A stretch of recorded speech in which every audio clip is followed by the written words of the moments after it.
The Indus Valley Civilization, which existed from about 3300 BCE to 1300 BCE, was honestly one of the world's earliest and most advanced urban cultures. One of its greatest achievements was in the field of metallurgy, the science and technology of metals. The people of the Indus Valley were not only skilled at working with metals, but they also organized large-scale production and trade, setting high standards for later civilizations in South Asia. The most important metal for the Indus Valley people was copper. They obtained copper from several sources, including the Aravalli Hills in Rajasthan, Baluchistan, Afghanistan, and even as far as Oman, which was known as ancient Magan. The copper from the Aravalli region was often rich in arsenic, about 4 to 8%, and this ended up in many Harappan artifacts. In contrast, copper from Lothal in Gujarat was very pure and did not contain arsenic. Tin was another important metal, though it was not found locally in large amounts. The Indus people likely imported tin from Afghanistan and Central Asia. Tin was essential for making bronze, which is an alloy or mixture of copper and tin. Bronze was much harder than pure copper and was used for making sharp tools and weapons.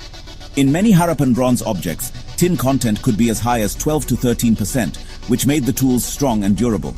Another type of bronze used by the Indus people was arsenical bronze, a mixture of copper and arsenic.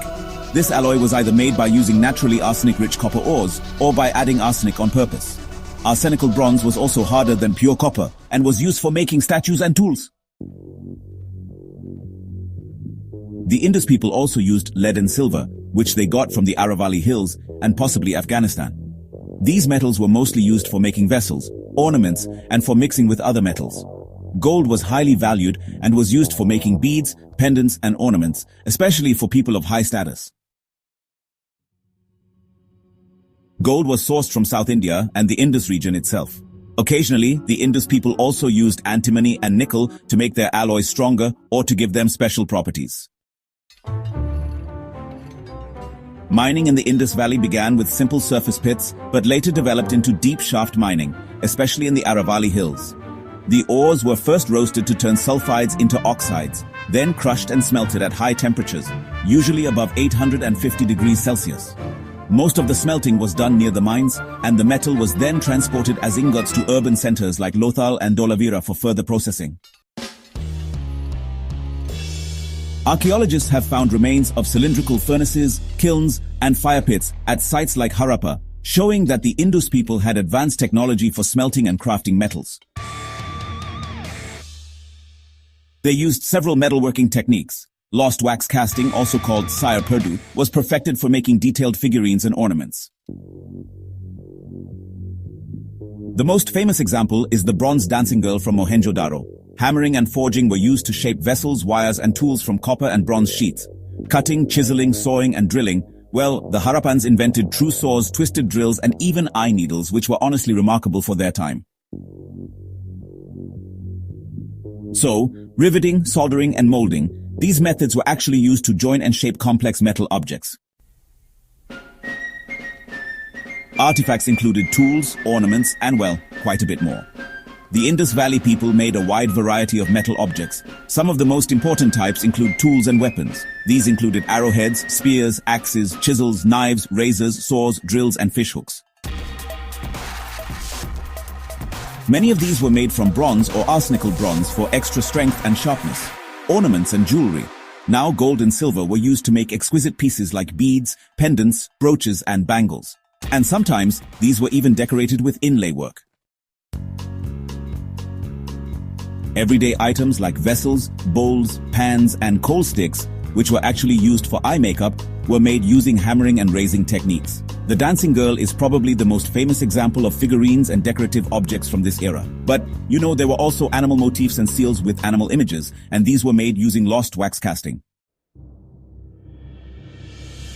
Sites like Chanhudaro and Lothal were, well, quite famous for producing beads and bangles from copper, bronze, gold, silver, and even semi-precious stones. Some of the most important Indus Valley sites for metallurgy were Harappa and Mohenjo-daro, which, by the way, were major urban centers. These sites have yielded a wide range of tools, weapons, ornaments, figurines, and interestingly, evidence of workshops and advanced casting. Lothal and Dholavira in Gujarat are known for their pure copper artifacts and evidence of local refining.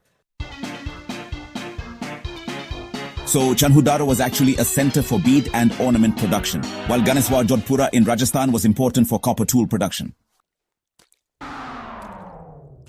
The Harappans developed a highly accurate system of weights and measures. They used chert weights in ratios of 5 to 2 to 1, and ivory scales with the smallest division ever recorded in the Bronze Age, just 1.704 millimeters. This level of precision helped them organize trade and industrial production. An interesting find at Banawali was a touchstone with gold streaks used for testing the purity of gold, a method that actually is still used in India today. The Indus Valley civilization had extensive trade networks, importing copper, tin, and other minerals from places as far as Oman, Afghanistan, and Central Asia. Industrial centers like Chanhudaro specialized in bead and ornament production, and the use of standardized weights and measures ensured that trade was organized and fair. The metallurgy of the Indus Valley civilization stands out for several reasons. Resourcefulness. They sourced metals from distant regions and maintained complex trade networks. Technological innovation. They mastered alloying with tin, arsenic, lead, antimony, and nickel, as well as casting, forging, and toolmaking with regional variations in alloy composition. Diversity of artifacts. They produced a wide range of tools, weapons, ornaments, vessels, figurines, and seals, showing both practical and artistic skills. Industrial organization. There is strong evidence of workshops, kilns, standardized weights and measures, and specialized production. These achievements show that the Indus Valley civilization was a leader in ancient metallurgy. Their technical skill, resourcefulness, and artistic mastery set a high standard for later civilizations and left a lasting legacy in the history of metalworking.